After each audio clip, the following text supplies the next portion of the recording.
60 boats. Not one stopped. Not one hesitated. There was no way back. This was not a drill. In the silence of early morning, while the world was still asleep, 60 Iranian speedboats were cutting through the black water of the Strait of Hormuz. Engines screaming, water splitting apart. Everything aimed at a single target. USS Abraham Lincoln, a 100,000-ton nuclear-powered American aircraft carrier. And what happened next? Those 17 minutes? No war game, no simulation, no intelligence report had ever predicted. Just 94 seconds decided everything. Today we tell that story, second by second.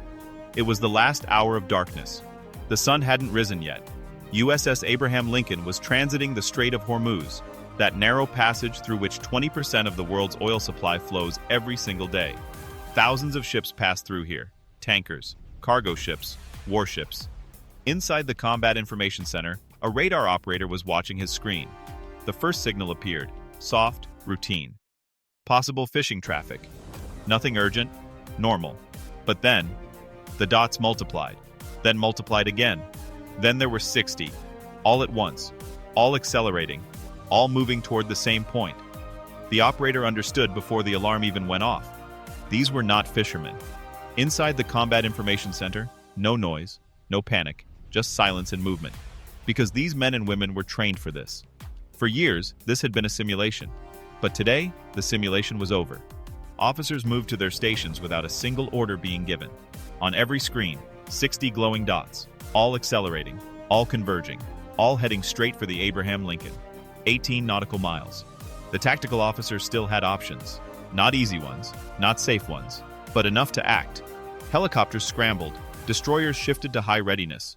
Weapon systems came online across the entire strike group. Every screen was calculating the same thing: range, speed, closure rate. And one question: how much time is left? 12 nautical miles. And then something happened that changed everything. The formation of 60 boats broke apart, not into two groups. Three separate directions, each group locking onto a different ship in the strike group. This was not a mistake. This was not an accident. This was the plan. The classic Iranian swarm doctrine: divide the defense, overload every response lane, attack from three directions simultaneously so no single response can hold. Some boats carried rocket launchers, others had heavy machine guns mounted on deck. All of them were pushing past 70 knots, barely touching the water, flying across it. Inside the Combat Information Center, every screen updated at once, every vector tracked, every threat re-verified. Everyone knew the same thing: they had minutes, maybe less. Wait, let's stop for just a second. What the Iranian commanders had built wasn't just emotion or aggression, it was pure mathematics. Speed plus numbers plus simultaneous arrival equals defense failure. The theory isn't wrong. This tactic had worked before, against defenders whose responses ran at human speed. But the Abraham Lincoln was not alone, and this strike group had something the Iranian swarm doctrine had never fully solved: altitude.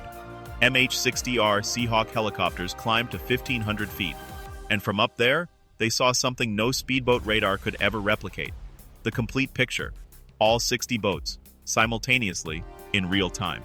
Which boat was going where, how fast, when the formation split, and exactly how it split. This data was flowing in real time to every ship below. Twin turboshaft engines, Hellfire missiles on external pylons, door guns ready, and from altitude, perfect clarity. The Iranian boats were moving faster than intelligence files had predicted. The gap was closing quicker than the models said it should. But the Seahawks had the full picture. And then, a sound came. Not from below, from above. The sound was slow, deliberate, dropping from altitude toward the wave tops. The A-10 Thunderbolt. This aircraft was not built for carriers, not built for speed, not built for long-range precision. It was built for one single thing: the GAU-8 Avenger, a rotary cannon mounted in the nose. 30mm rounds, 70 rounds per second. The entire airframe was engineered around this one gun. Everything else in the design was secondary. When an A-10 descends to attack altitude, its sound is its own warning system. A low mechanical note, one the ocean has no answer for. That sound arrives before any evasive action is possible, before any radio call, before any human reaction time can matter. The first burst caught the lead boat at range. 30mm rounds traveling at nearly 1 kilometer per second do not produce subtle results against fiberglass hulls. The lead boat disintegrated. Bow section first, then the engine compartment, then the fuel. The fireball was visible for miles across the water. And in that moment, the worst thing possible happened to the Iranian swarm. The boats behind it turned, left and right, out of pure instinct. And that instinct destroyed everything.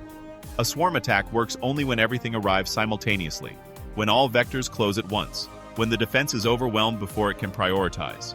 The moment boats started avoiding each other, steering around wreckage, reacting to proximity, abandoning their assigned vectors, the swarm fractured. 60 coordinated boats became 60 isolated contacts. And isolated contacts are exactly what a layered defense handles, methodically, one by one, without interruption. A second A-10 pass came within seconds. Another boat lost power immediately, trailing smoke and fuel across the water. A second broke hard right at full throttle, a survival instinct that sent it directly into the tracking solution of a Seahawk holding position overhead, waiting precisely for a separation like this. The door gunner fired. 7. 62-meter tracers walked across the surface. The engine block took direct hits. The boat wallowed, stopped, drifted. 3 boats down, 57 still closing. The Cyclone-class patrol craft had been tracking the runners, boats that peeled away from the attack trying to use speed to escape north. Mk-38 Bushmaster chain gun acquired a target at 2,200 yards, 25mm high explosive rounds at 200 per minute. First burst short. Gunner corrected. Second burst connected. 2 more boats stopped before clearing effective range. 1 boat didn't stop. Through the A-10 passes, through the helicopter fire, through the chain gun engagements, through the wreckage spreading across its path.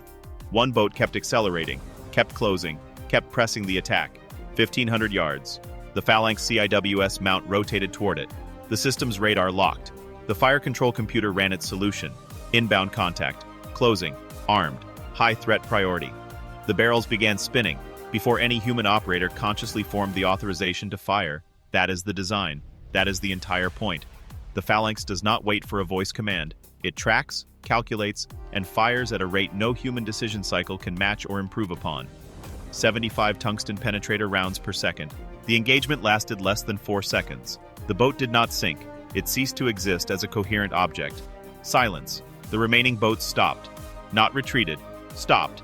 Engines idling. Sitting in the pre-dawn light. Processing what had just happened to their formation in approximately 90 seconds of contact with the defense. Then, one at a time in small groups, they turned north. The withdrawal was not panicked. It was deliberate. Professional. And that professionalism was in some ways the most significant data point of the entire engagement. These crews had heard that sound, the A-10 descending, the GAU-8 cycling up, that low mechanical frequency that arrives before any reaction is possible. They had watched 30mm rounds erase a hull in under 2 seconds. They had seen the Phalanx finish an engagement without a single spoken command, without hesitation, without anything resembling the human decision loop that swarm doctrine is designed to overwhelm.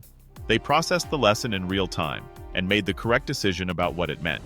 They turned north at cruise speed and did not come back. The Abraham Lincoln did not alter its course by a single degree throughout the entire engagement, did not reduce speed, did not deviate from its transit track. 100,000 tons of American naval power sailing through the Strait of Hormuz, as if 60 armed fast attack boats at combat speed had registered as barely a footnote in the navigation log. 6:43 a.m. The Strait of Hormuz remained open. No international incident declared. No escalation through diplomatic channels. The water settled. The smoke dispersed. Tankers moved south again. Oil kept flowing. Now look at the cost. Iran had committed 60 boats, fuel, crew hours, tactical exposure, and multiple hulls destroyed or disabled. The United States had expended several $1,000s in ammunition across all platforms. Every weapon system returned to full readiness within minutes. Every ship continued its transit without deviation. The crew sat down to breakfast on schedule. So why do swarm tactics fail against layered defense? The theory assumes the defender's bandwidth is finite. That 60 simultaneous threats will saturate human operators, drain magazines, fragment attention until something gets through. The theory is not wrong, against defenders whose responses run at human speed. But the Phalanx doesn't decide. It tracks and fires. The GAU-8 doesn't evaluate. It cycles. The Seahawk's targeting solution doesn't hesitate. It resolves. 60 boats are not 60 simultaneous decisions for systems built specifically for this threat, at this range, in this geometry. They are 60 simultaneous targeting solutions, running in parallel. And parallel is the one condition swarm doctrine never solved. The Abraham Lincoln's crew sat down to breakfast on schedule. Training resumed that afternoon. Dinner was served at normal hours. The strait stayed open. the oil kept moving. And somewhere north of the engagement coordinates, 60 boats made their way home, carrying the one lesson no Iranian war game had ever accurately modeled. Speed and numbers control the outcome, only if you reach the target. And reaching the target, it turned out, was the one thing the defense was specifically, completely, and permanently designed to prevent.